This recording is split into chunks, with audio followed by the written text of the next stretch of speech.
Bonjour, nous sommes le mardi 1er mars 2016 et je vais vous parler du mimétisme.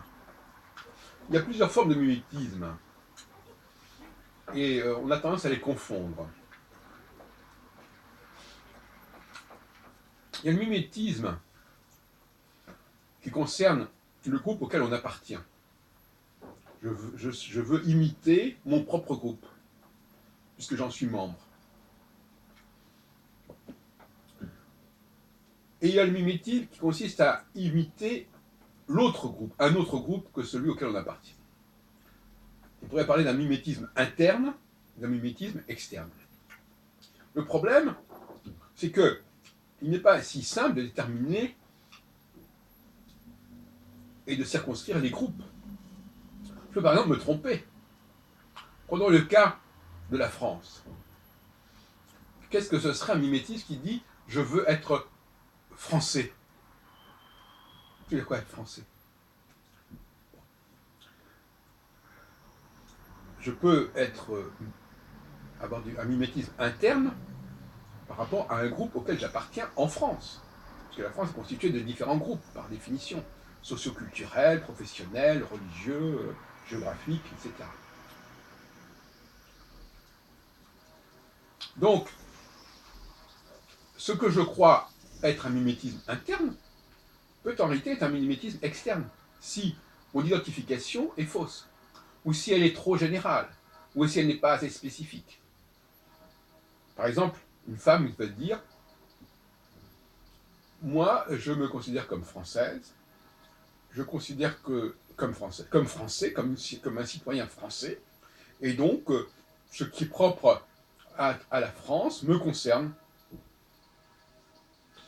Non, c'est faire fi de l'ascension sociale, c'est faire fi de la migration, de l'exode rural, par exemple, de l'immigration.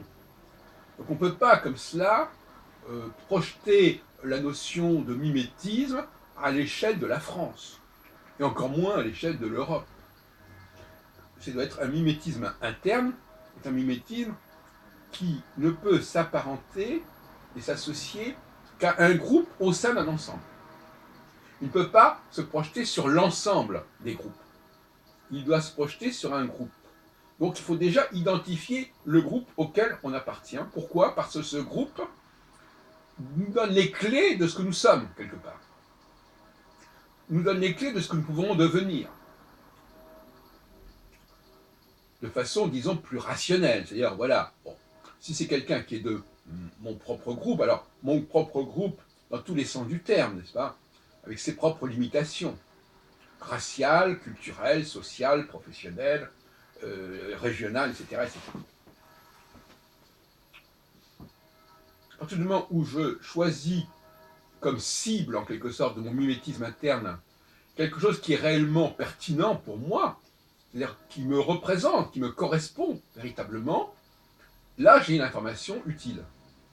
En revanche, si je suis dans un mimétisme externe, c'est-à-dire que je m'identifie à un ensemble beaucoup trop large, comme par exemple les femmes qui s'identifient à l'ensemble de l'humanité tout entière, et non pas à l'ensemble des femmes, et encore à l'ensemble des femmes au sein il faudrait en le faire encore au sein d'un certain pays, au sein d'une certaine culture, etc., etc. Donc, cette espèce d'hubris mimétique qui consiste à s'identifier à des ensembles qui ne nous représentent pas du tout en réalité, c'est cela le problème, n'est-ce pas ? Alors, ce matin, j'ai écouté donc une émission sur l'antisémitisme, le nouveau chemin de la connaissance, dont j'ai déjà parlé dans d'autres précédentes causeries. Refuser, parce qu'il y a aussi ce phénomène-là, ce que les Juifs appellent d'ailleurs la haine de soi. Refuser ses appartenances au profit d'autres appartenances, c'est ça aussi qui est très intéressant. Donc je rejette le mimétisme interne au nom d'un mimétisme externe. Au nom de la fascination, pour employer une expression que j'emploie volontiers, fascination et déni, je nie mon mimétisme interne, je lui substitue un mimétisme externe, mais ce mimétisme externe, malheureusement, je ne peux, il n'est pas opérationnel en quelque sorte, parce qu'il ne me donnera pas des clés viables pour comprendre ce que je suis. Parce que croire qu'on peut comprendre ce qu'on est euh, par un simple travail d'introspection, c'est tout à fait un leurre.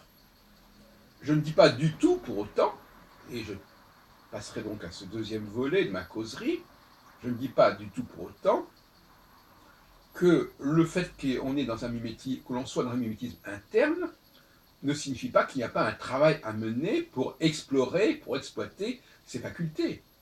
Ces facultés, elles ne vont pas sortir de toutes seules. Hein, de la même façon que si quelqu'un voit autour de lui des gens parler une certaine langue, ce qui forme une forme de mimétisme interne. Et là, je fais quand même une petite parenthèse. Le fait de dire je suis français parce que je parle français, c'est un mimétisme interne, mais en même temps qui occulte un mimétisme externe. Donc c'est compliqué. Parce qu'on peut effectivement appartenir à plusieurs groupes.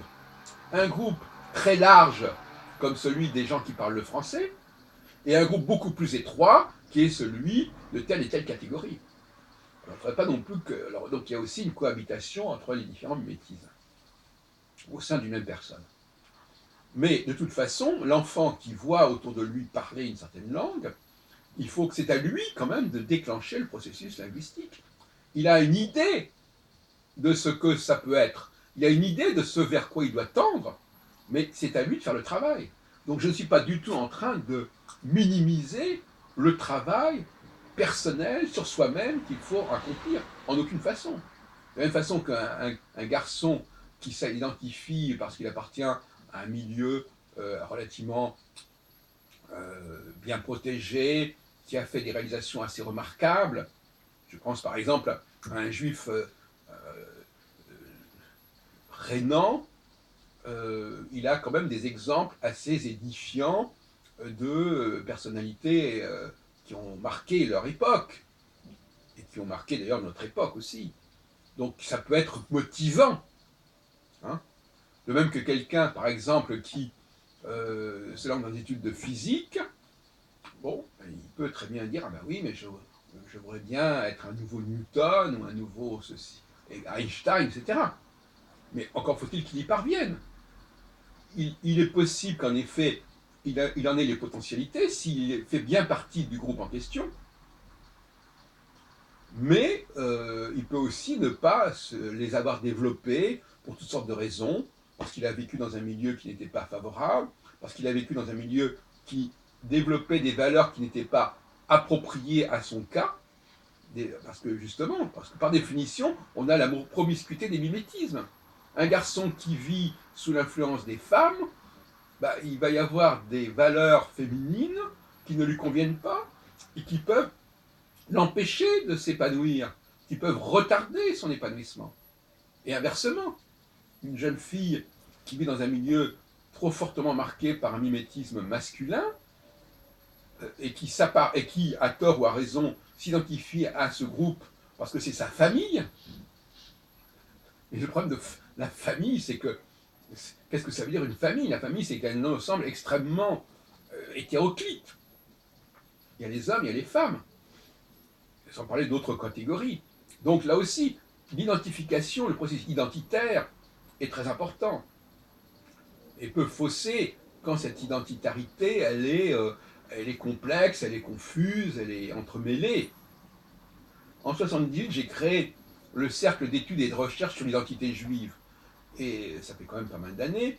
Le mot identité est un mot très fort. Et il y a aussi cette question à savoir que le discours que nous tenons sur nous-mêmes, sur notre groupe, peut générer des rapports complexes, aussi bien positivement que négativement, avec d'autres groupes.